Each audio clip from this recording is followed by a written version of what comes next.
প্রধানমন্ত্রী নরেন্দ্র মোদী সফরের পর এবার কেন্দ্রীয় স্বরাষ্ট্রমন্ত্রী অমিত শাহ পশ্চিমবঙ্গ সফরে এসেছেন।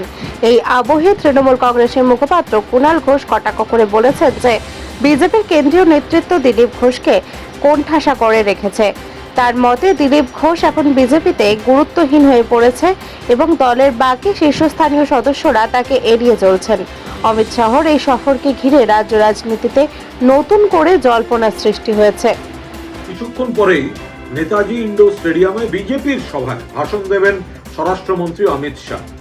আমরা পরিষ্কার বলছি যে যখন লড়াইটা আতঙ্কবাদের বিরুদ্ধে, যে সময় আমাদের সর্বভারতীয় সাধারণ সম্পাদক অভিষেক বন্দ্যোপাধ্যায়কে সর্বদলীয় প্রতিনিধি দলে পাঠিয়েছেন মমতা বন্দ্যোপাধ্যায়, তারা বিদেশ সফরে রয়েছেন, পাশাপাশি দেশের এই সময় সংহতির জন্য মমতা বন্দ্যোপাধ্যায়ের সিদ্ধান্ত তৃণমূল কংগ্রেস দলগতভাবে এবং রাজ্য সরকারও কেন্দ্রের পাশে থাকবে, তখন চরম অসৌজন্যের পরিচয় দিয়ে নরেন্দ্র মোদী প্রধানমন্ত্রী বাংলায় এসে সংকীর্ণ রাজনীতি করেছেন।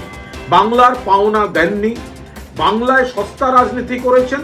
সবচেয়ে বড় কথা, অপারেশন সিন্দুর নিয়ে রাজনৈতিক উদ্দেশ্য প্রণোদিত সংকীর্ণ রাজনৈতিক পথ অবলম্বন করেছেন, যেটা আমাদের কড়া আপত্তি।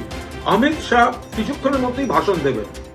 ওনাদের দল গোষ্ঠীবাজিতে দীর্ণ, ওনারা কি করবেন, ওনাদের দল সংগঠন সব ওনাদের ব্যাপার, কিন্তু আমাদের পরিষ্কার বক্তব্য, অপারেশন সিন্দুর নিয়ে ফায়দা তোলার জন্য, রাজনৈতিক ফায়দা তোলার জন্য কোনো রকম অপচেষ্টা করবেন না। 2, বাংলার যে বকেয়া সেগুলো বাংলাকে অবিলম্বে কেন্দ্রীয় সরকার দিয়ে দিক।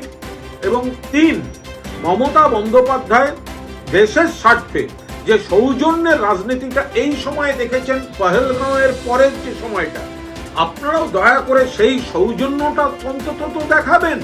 তার বদলে আপনারা যেটা করছেন তাতে বাংলার মানুষ সিদ্ধান্ত নিয়েছেন যে আপনারা যতবার আসবেন তত এটা প্রতিষ্ঠিত হবে যে বাংলাকে আপনারা উপকার কিছু করেন না, শুধুমাত্র ভেদাভেদের রাজনীতি আর কুৎসার জন্য আসছেন।